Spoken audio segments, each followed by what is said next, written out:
मात्र आपके दर्शन ही मेरा प्रयोजन है। नारद, अकारण तो तुम कुछ करते ही नहीं। इस दर्शन के कार्य में भी कारण अवश्य होगा। अब क्या निवेदन करूं देवेश्वर? माता सती के न होने से कैलाश के वातावरण में शून्यता व्याप्त हो गई है। आप तो समाधि में लीन हो जाते हैं, किंतु आपके शिवगण नंदी, भृंगी कहां जाएं, क्या करें? क्यों? इन्हें क्या कष्ट है? शून्यता ही सबसे बड़ा कष्ट है देव। ये सब आपके समाधि से जागृत होने की प्रतीक्षा करते रहते हैं कि कब आप जागे और आपके दर्शन पाकर, आपकी वाणी सुनकर अपनी शून्यता को कुछ भर सके। तो तुम इनकी शून्यता दूर करने के उद्देश्य से यहाँ आए हो? मैं तो आपकी शून्यता भी दूर करने का इच्छुक हूं महेश्वर। और मैं ही क्यों, समस्त देवगण, शिवगण, सभी की ये इच्छा है। इससे तुम्हें या देवगणों को क्या लाभ होगा? महेश्वर, बिना लाभ के कभी कोई इच्छा व्यक्त नहीं करता। तुम कौन से और किसके लाभ की बात कर रहे हो नारद? लोक कल्याण की, प्राणी मात्र के हित की, जगत के लाभ की बात कर रहा हूं। देवेश्वर, यदि आपकी कृपा से तामसिक गुण हटकर सात्विक गुण की वृद्धि करता है तो ये सबके हित की बात है। आपसे ये सत्य तो छिपा नहीं है कि असुर राज तारकासुर ने देवताओं को अपने ही स्वर्ग से हटाकर अत्यंत दयनीय और शोचनीय परिस्थिति में पहुंचा दिया। महेश्वर, देवताओं की दुर्दशा का कोई उपाय कीजिए। उपाय तो सृष्टि के रचयिता ब्रह्मा जी ही कर सकते हैं। उन्हीं के दिए वरदान से अहंकारी होकर तारकासुर अनीति और अन्यायपूर्ण कार्य कर रहा है। उचित यही होगा कि तुम उन्हीं के पास जाओ।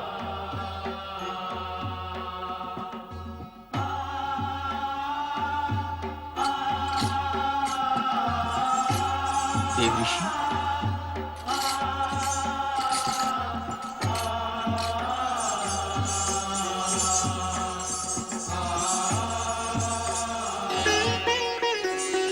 अब क्या होगा देव ऋषि? नंदी, जो भी होगा शुभ ही होगा।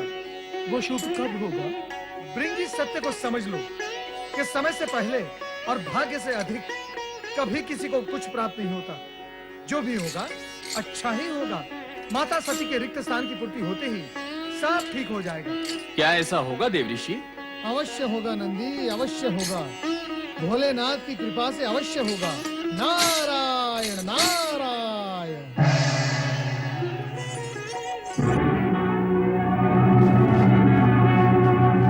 तारकासुर ने तो हमें छोड़ दिया, किंतु उसके असुर सैनिक हमारा पीछा नहीं छोड़ेंगे। कैसा प्रतिकूल समय आया है।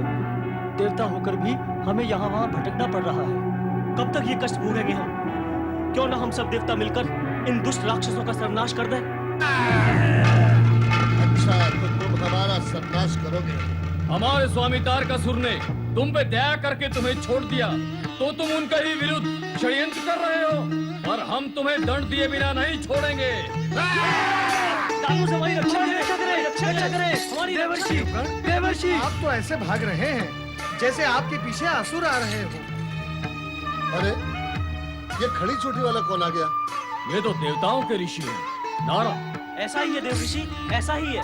कुछ उपाय करें मुनिवर, हमारी रक्षा करें देवर्षि। यदि मैं आपकी रक्षा करूंगा तो फिर मेरी रक्षा कौन करेगा? देवगण, कृपया स्वयं आप अपनी रक्षा कर ले तो उचित होगा। नारायण नारायण। देवराज, कहाँ हैं आप? देवराज।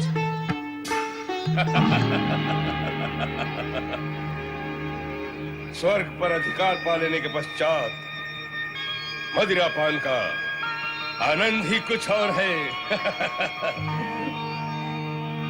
क्षमा महाबली, क्षमा क्षमा महाबली, क्षमा।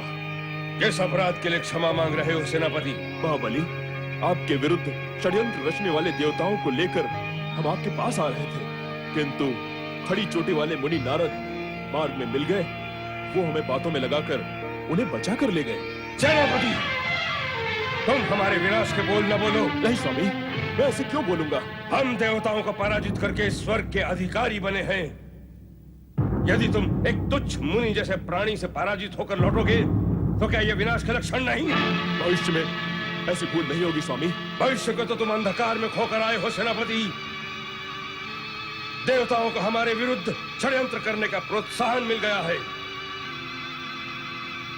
यदि हमने समय रहने पर देवताओं को दंडित न किया तो समय आने पर वही हमारे विरुद्ध षड्यंत्र करके हमसे स्वर्ग छीन लेंगे। ऐसा नहीं होगा महाबली, मैं ऐसा नहीं होने दूंगा। जाओ तुम।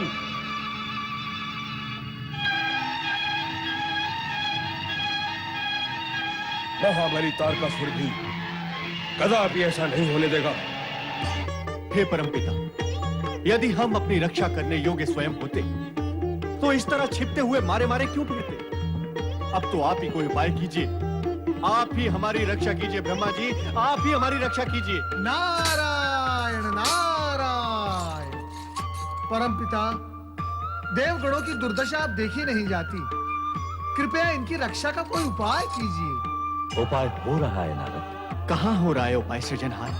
कैसे हो रहा है? देवराज, तारकासुर का वध होना ही देवगणों की सुरक्षा का एकमात्र उपाय है। किंतु पिताश्री, उस अत्याचारी तारकासुर का वध करेगा कौन? उद्दंड तो वो था ही।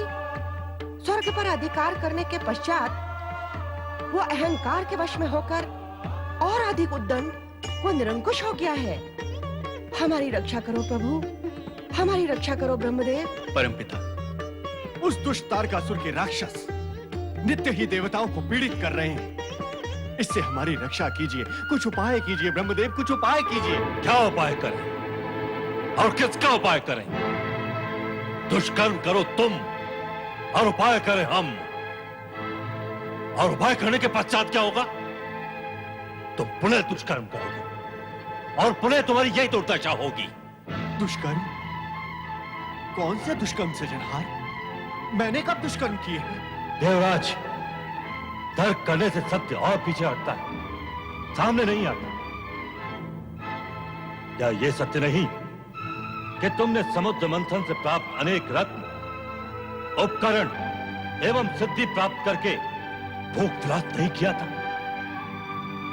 क्या यह सत्य नहीं कि सुख और सुविधा प्राप्त होने पर तुम अपने कर्तव्य और दायित्व से विमुख होकर राग रंग में डूब गए थे? क्या यह सत्य नहीं कि तुमने पराई स्त्री, पराय धन और पराई संपत्ति पर सदा कुदृष्टि डाली? अरे, तुम्हें इंद्रासन इसलिए तो प्राप्त नहीं हुआ था कि तुम सर्वाधिकारी बनकर स्वर्ग की केवल सुविधाएं भोगते रहो, दूसरों को कष्ट देकर, उनका शोषण करके केवल अपने स्वर्ग को सतरंगी बनाओ। तुम ये सब करते रहे। शची, तुम भी चुप रहे। यदि तुम्हारी भोग वृत्ति का इसने समय रहते विरोध किया होता तो ना आज तुम कष्ट में होते, तो तुम्हारा ये देव परिवार पटक रहा होता। नारायण नारायण। देवराज इंद्र, पिताश्री के कहने का तात्पर्य यही है कि गुड़ खाकर किसी ने नमक का स्वाद लिया है।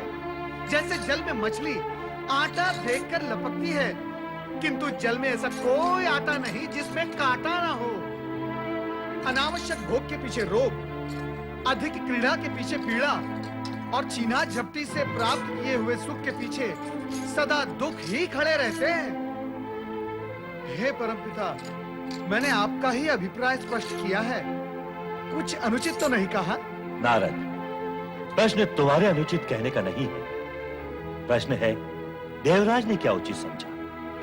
सो तो है परमपिता, संपूर्ण जगत में समझ समझ का फेर है। समझो तो उजाला ही उजाला है और ना समझो तो नारायण नारायण। नारद, तुम गंभीर अवसर और प्रसंग पर भी विनोद करते रहते हो। क्षमा करें मातेश्वरी, मैं विनोद नहीं कर रहा था, मैं सत्य कह रहा हूँ। वो भी ऐसा सत्य जो स्वर्गलोक से लेकर मृत्युलोक तक फैला हुआ है। यदि आपको मेरे कथन पर विश्वास नहीं है तो आप स्वयं दृष्टि डालकर देख ले मृत्युलोक पर। जिसने भी स्वार्थ, लोभ और भोगवश होकर समस्त शत्रुता की, वो अंधेरों में ही गिरता चला गया। यही विश्व व्यापक सत्य है।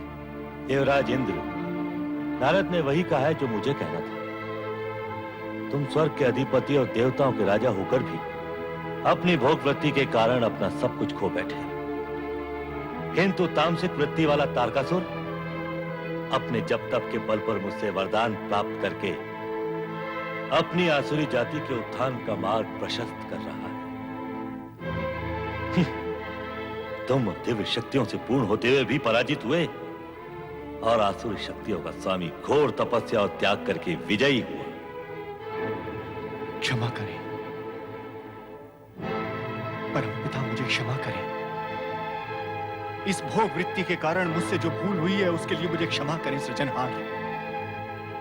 मैं देवराजेंद्र आपको यह वचन देता हूं कि भविष्य में ऐसे कार्यों की पुनरावृत्ति हम देवों से कभी नहीं होगी। हाँ पिताश्री, मैं भी भविष्य में सावधान रहूंगी। आप कृपा कीजिए कि तारकासुर को दिया गया वरदान फलित न हो। असंभव, ये प्रकृति के नियम के विरुद्ध है। वरदान कोई बालकों का खिलौना नहीं जिससे इच्छानुसार कभी भी लिया अथवा दिया जा सके। सच तो यह है कि वरदान दिया नहीं जाता, वो तो साधक द्वारा लिया जाता है। अपने जप तप से संचित पुण्य के बल पर साधक वरदान प्राप्त करता है। जब तक उसके पुण्य शेष रहते हैं, वरदान की शक्ति भी उसका साथ देती है। पुण्य के क्षीण या समाप्त होते ही वरदान भी अपना प्रभाव खोने लगता है।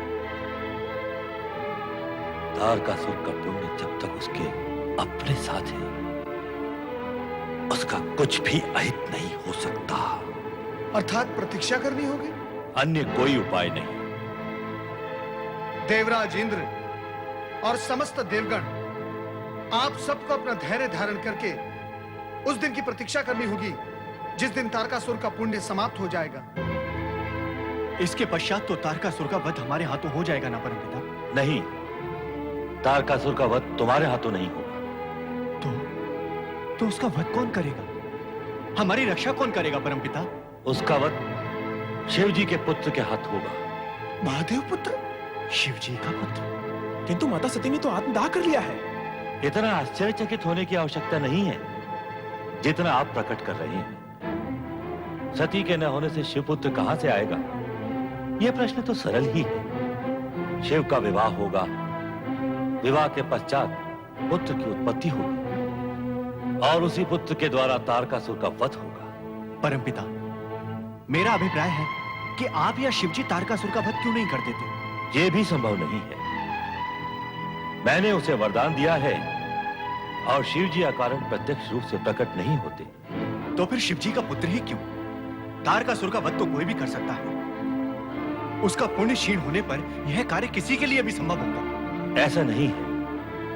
ऐसे संस्कारी और शक्तिशाली प्राणी को वही मार सकता है जो तपस्वी, तेजस्वी, ओजस्वी, लोक कल्याणकारी, निरहंकारी, परम पुण्य एवं पवित्र अंश से उत्पन्न हुआ हो। और ये गुण केवल शिव के अंश में ही विद्यमान हो सकते हैं। तारकासुर जैसे योगवादी असुर का वध करने के लिए भोग वृत्ति वाला नहीं, योग वृत्ति वाला ही समर्थ हो सकता है।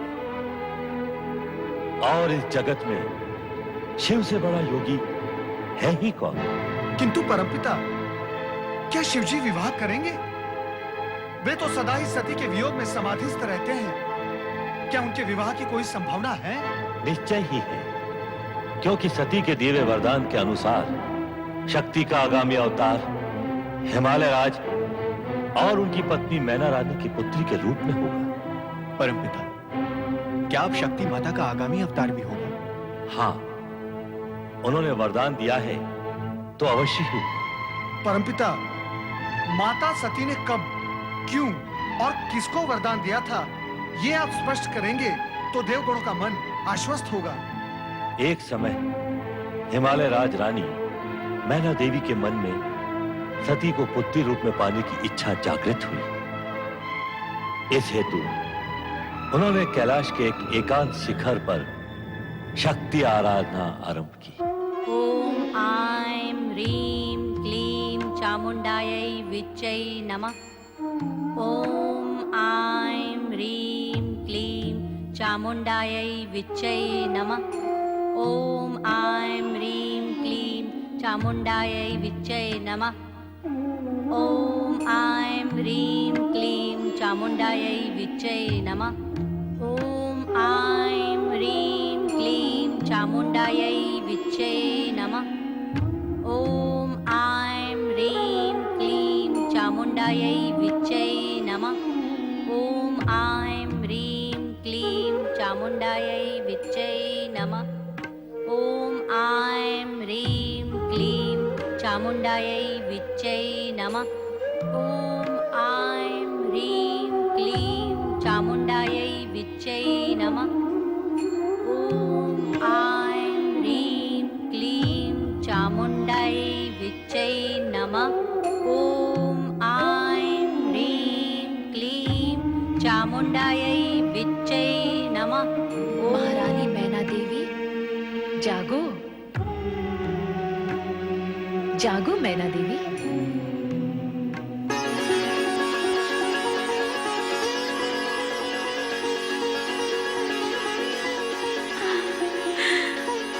माँ जगदम्बा, आपके दर्शन पाकर मेरा जन्म सफल हो गया माँ।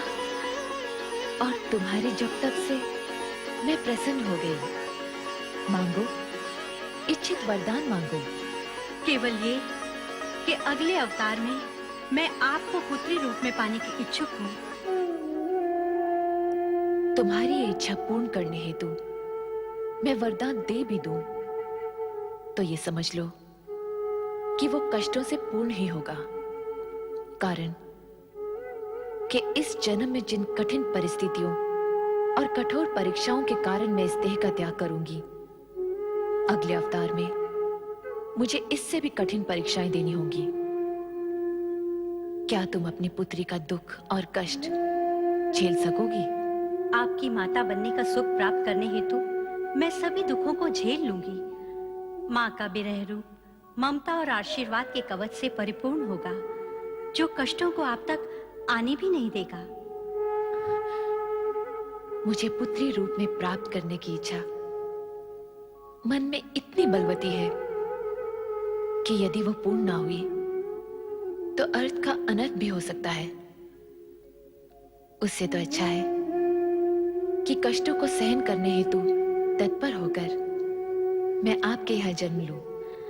सत्य तो मेरा तब सफल होगा, मुझे आपकी माता बनने का सौभाग्य प्राप्त होगा। माँ, मुझे वरदान दो, अगले जन्म में आप मेरी पुत्री रूप में प्रकट होंगी। तथास्तु।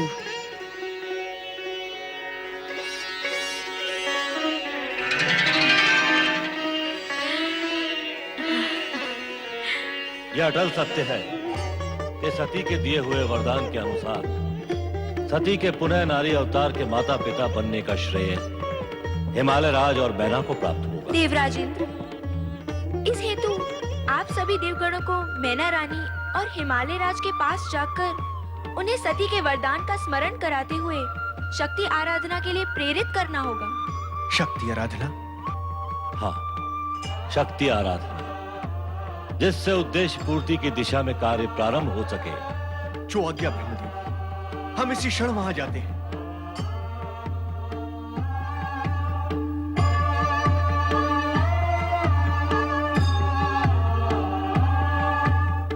परम पिता, देवगणों को तो आपने मैना रानी और हिमालय राज के पास भेज दिया, परंतु क्या उनकी शक्ति आराधना सफल होगी? तुम्हें शंका क्यों है नारद? शक्ति तो शिवजी की अर्धांगिनी है। सती के अग्नि प्रवेश पश्चात शिवजी का वैराग्य बढ़ गया था। हे परमपिता, क्या ऐसी स्थिति में शिवजी शक्ति को अवतार लेने की सम्मति देंगे? नारद, जब तुम इस सत्य को स्वीकार करते हो कि शक्ति सदा शिव की अर्धांगिनी है, तो यह भी स्वीकार करो कि वो सती के वरदान को अपूर्ण नहीं रहने देंगे। सती के वरदान की पूर्णता में शिव लीला का योगदान भी अवश्य होगा। ब्रह्म वाक्य सत्य ही होगा। नारायण नारायण। आपको तो स्मरण ही होगा महारानी मैना रानी कि सती माता ने आपके यहाँ पुत्री रूप में जन्म लेने का वरदान दिया था। वरदान मुझे दिया था? सती माता ने मेरे घर पुत्री बनकर पैदा होने का? लगता है समय व्यतीत होने के साथ साथ आप सब कुछ भूल गई हैं। हाँ मैना रानी, आपने सती माता की आराधना की थी, जिससे प्रसन्न होकर सती माता ने आपको ये वरदान दिया था कि वो पुत्री के रूप में आपके यहाँ जन्म लेंगी।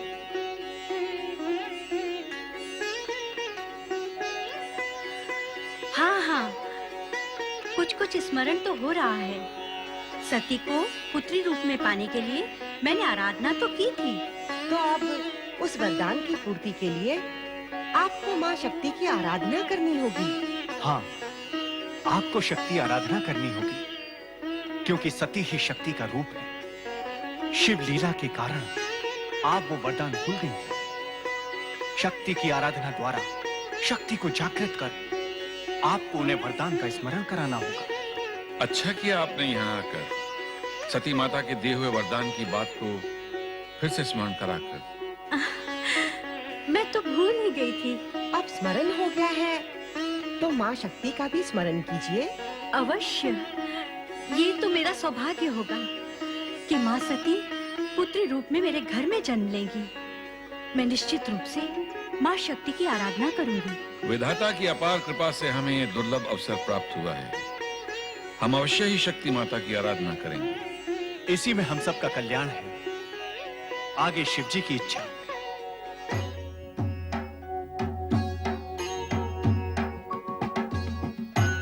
ये तो नित्य की समस्या है।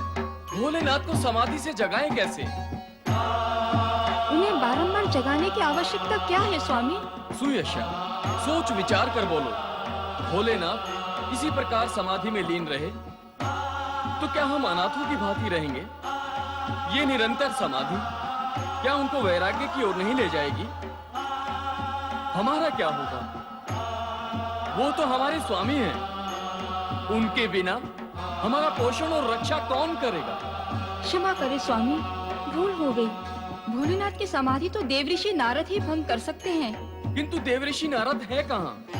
उनको बुलाएं कैसे? वो कब आएंगे? कब भोलेनाथ जागेंगे? उनके आए बिना कुछ भी संभव नहीं है। संभव है नंदी भैया, ये संभव है। देवर्षि नारद तो तीनों लोकों का भ्रमण करते हैं। हम सब मिलकर उनका आह्वान करें तो वे अवश्य प्रकट होंगे। हाँ नंदी महाराज, हम सब मिलकर उनका आह्वान करते हैं। क्यों श्वेसा, ये उपाय उचित है? हाँ स्वामी, ऐसा करना उचित होगा। हे ब्रह्मा जी के मानस पुत्र, हे ऋषियों में श्रेष्ठ देव ऋषि नारद जी, हम आपका आह्वान करते हैं। ओम ब्रह्मपुत्र नारदाय नमः। ओम ब्रह्मपुत्र नारदाय नमः। ओम ब्रह्मपुत्र नारदाय नमः। ओम ब्रह्मपुत्र नारदाय नमः। ओम ब्रह्मपुत्र नारदाय नमः। ओम ब्रह्मपुत्र नारदाय नमः। ओम नमः। ओम ब्रह्मपुत्र नारदाय नमः। ओम ब्रह्मपुत्र नारदाय नमः।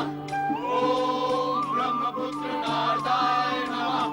ओम ब्रह्मपुत्र नारदाय नमः। ओम ब्रह्मपुत्र नारदाय नमः। ओम ब्रह्मपुत्र नारदाय नमः। ओम ब्रह्मपुत्र नारदाय नमः। ओम ब्रह्मपुत्र नारदाय नमः। ओम ब्रह्मपुत्र नारदाय नमः। ओम ब्रह्मपुत्र नारदाय नमः। क्षमा करे भोलेनाथ, आपको क्रोधित करना हमारा उद्देश्य नहीं था। हम तो जय भोलेनाथ, जय शिव शंकर, जय त्रिलोकीनाथ। जय भोलेनाथ, जय शिव शंकर, जय त्रिलोकीनाथ। नारद, तुम इतने दूर क्यों खड़े हो? समीप आओ।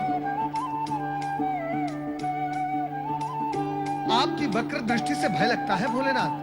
लगता है आप अति क्रोधित हैं। ये नंदी अपने साथियों के साथ अकारण कोलाहल करके मेरी समाधि भंग कर देता है। हे त्रिकालदर्शी, अकारण तो कुछ भी नहीं होता। ये सब तो आपके सेवक हैं। आप अधिकतर समाधि में लीन होते हैं और ये सब आपके स्नेह और कृपा से वंचित होकर व्यग्र हो उठते हैं। इनका अपराध तो कुछ भी नहीं, यदि है तो केवल इतना कि अपने स्वामी के प्रति भक्ति और श्रद्धा से पूर्ण होकर उनकी कृपा के इच्छुक हैं। इन पर कृपा कीजिए। और कहो नारद, कुछ समाचार तो अवश्य लाए होगे। ऐसा कौन सा समाचार है देवेश्वर जो आपको ज्ञात नहीं? आपको तो यह भी ज्ञात होगा ही देवेश्वर कि ब्रह्मदेव ने इस सत्य का उद्घाटन किया है कि हिमालय राज की पत्नी मैना के गर्भ से मां शक्ति जन्म लेंगी। तो महादेव आपको ज्ञात होगा ही, किंतु मुझे यह ज्ञात नहीं है कि मां शक्ति के जन्मदिन का शुभ अवसर कब आएगा। हे महादेव, आप मुझे यह बताने की कृपा करें कि मां शक्ति का अवतरण कब होगा। नारद को अधीरता शोभा नहीं देती। अधीरतावश नहीं, अधीरतावश नहीं भोलेनाथ, जिज्ञासावश पूछ रहा हूं। नारायण नारायण। इस हेतु की तीनों लोकों में इसकी चर्चा और प्रचार कर सको। नहीं महादेव जी, मैं ऐसा नहीं करूंगा, सत्य कह रहा हूं। मुझे तुम्हारा स्वभाव ज्ञात है नारद। कोई भी बात तुम्हारे पेट में अधिक समय टिक नहीं सकती। हे त्रिकालदर्शी, मेरे स्वभाव में सुधार हुआ है। नारायण नारायण। महादेव जी, आप कृपा कर मुझे ये बता दे कि मां शक्ति जन्म कब लेंगी। अपने प्रश्न का उत्तर पाने हेतु तुम्हें प्रतीक्षा करनी होगी नारद।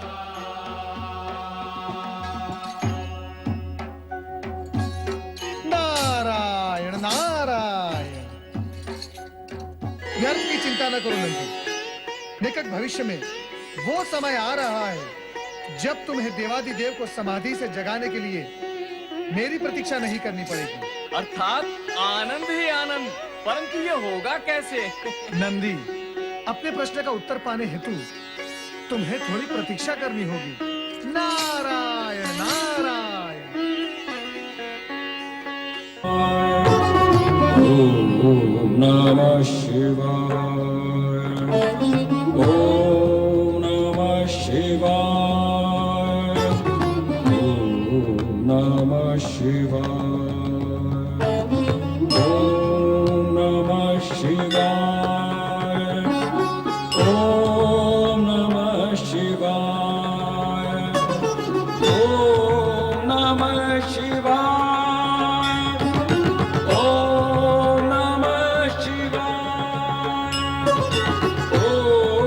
नमः शिवाय। ओम नमः शिवाय।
ओम नमः शिवाय।